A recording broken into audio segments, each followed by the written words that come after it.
এই মামুনুল হক, এই হিজরত দল, হিজরার বাচ্চারা হিজরত, আপনারা ওই ওয়াজ মাহফিলে আপনারা প্রতিহত করবেন তাদেরকে। ওদের মধ্যে কোনো লোকের মৃত্যু হলে তুমি কখনো তার জানাজা নামাজ পড়ো না, কখনো তার কবরের পাশে তুমি দাঁড়িও না। কেননা এই ব্যক্তিরা আল্লাহ তাআলা ও তার রাসূলের সাথে কুফরি করেছে, এরা নাফরমান অবস্থায় মরেছে। ওদের ধন সম্পদ ও সন্তান সন্ততি যেন তোমাদের কখনো বিমুগ্ধ করতে না পারে।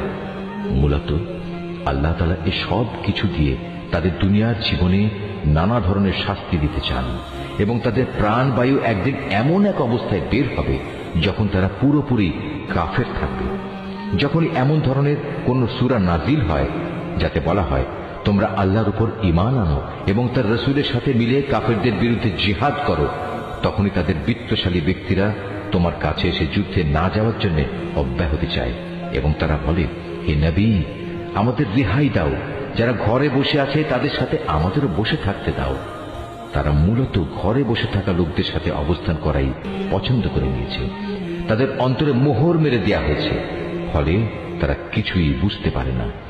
কিন্তু আল্লাহর রাসূল এবং যারা তার সাথে আল্লাহ তাআলার উপর ঈমান এনেছে তারা সবাই নিজেদের জান মাল দিয়ে আল্লাহর পথে জিহাদ করেছে। অতএব এদের জন্য যাবতীয় কল্যাণ নির্দিষ্ট হয়ে আছে, আর সত্যিকার অর্থে এরাই হচ্ছে সফল কাম।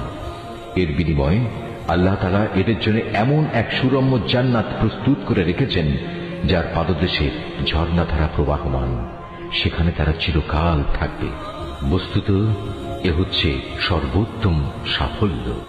ওজরকামী কিছু